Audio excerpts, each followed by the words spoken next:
Əzəli torpaqlarımızın 30 illik işğalı sadəcə ərazilərin ələ keçirilməsi ilə deyil, insanlığa qarşı cinayət, soyqırma aktı, təbii sərvətlərin talan edilməsi və ekoloji fəlakətlə izah olunur. Bərpa və yenidən qurma işlərinin sayəsində bu dağıntıları aradan qaldırmaq mümkün olsa da, vaxtilə bağrımıza basılmış közün yaratdığı dərin yaranı sağaltmaqsa qeyri-mümkündür. İşğal faktı bərpası, əvəzi ödənilməsi mümkün olmayan faciə ilə yaddaşımıza həkk olunub. Toplu, kütləvi məzarlıqlar Ermənistanın törətdiyi vandalizmin sərhədsizliyindən xəbər verir. Bugün əsas sahibləri həmin vəhşiliyin izlərini köklü silmək üçün doğma yurduna qayıdır, onun bərpası üçün şövqlə səy göstərir. Məsələn, Xankəndi şəhəri və digər yaşayış məntəqələrində sürətlə davam edən yenidən qurma işləri sahibkarlar üçün əlverişli mühitin formalaşdırılması ilə özünün ən yüksək mərhələsinə qədəm qoyub. Xankəndi şəhəri, Ağdərə və Xocalı rayonlarında 439 sahibkarlıq subyekti tərəfindən 30 milyon manat investisiya qoyuluşu edilib. Aprelin 18-də diplomatik korpus nümayəndələrinin Qarabağa səfəri zamanı Azərbaycanın tarixi ərazilərini işğaldan azad etdikdən sonra həyata keçirdiyi uğurlu siyasət kursundan bəhs olunub. Qeyd olunub ki, burada qalan Ermənistan vətəndaşlarının bütün ehtiyaclarını qarşılamaq üçün səy göstərilib ki, bu da ölkəmizin humanizm və insansevərliyinin nümunəsi kimi xarakterizə olunur.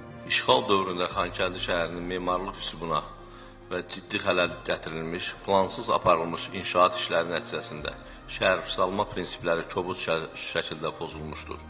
Ümumilikdə isə işğal dövründə zəif və qeyri-funksional infrastruktura malik şəhər sadəcə mövcudluğunu qorumuşdur.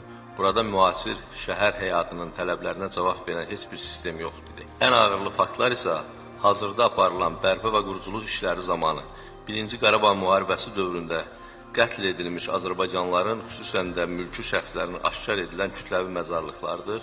Bu isə əvəzi ödənilməsi mümkün olmayan itkilərimiz və faciələrimizdir. Diplomatik korpus nümayəndələri ilə keçirilən görüş zamanı Prezidentin köməkçisi Hikmət Hacıyev vurğulayıb ki, Qarabağ və Şərqi Zəngəzur bölgələri yenidən qurma, transformasiya və bərpa mərhələsinə qədəm qoyur. Bugün Azərbaycan qətiyyətli addımlar və məsuliyyətli dövlət idarəçiliyi ilə münaqişəyə son qoydu. Prezidentin köməkçisi Hikmət Hacıyev bildirib ki, Azərbaycanın yanaşması yalnız münaqişəni sonlandırmayıb, həm də Cənubi Qafqazda uzunmüddətli barışığın və sülhün təməlini qoyub.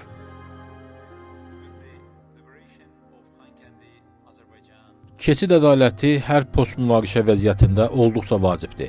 Azərbaycan xalqına qarşı törədilmiş cinayətlərin, o cümlədən müharibə cinayətləri və insanlığa qarşı cinayətlərin icraçıları artıq qanun qarşısında cavab verirlər. Hazırda məhkəmə prosesləri Azərbaycanda davam edir. Ümid edirik ki, şəffaf və açıq məhkəmə araşdırmaları nəticəsində ədalət bərqərar olacaq. Bu, hər bir münaqişədən sonraki prosesin əsas tərkib hissəsidir. Azərbaycan, Cənubi Qafqaz regionunda beynəlxalq hüquq və ərazi bütövlüyü prinsiplərinə əsaslanan yeni status quo yaradıb.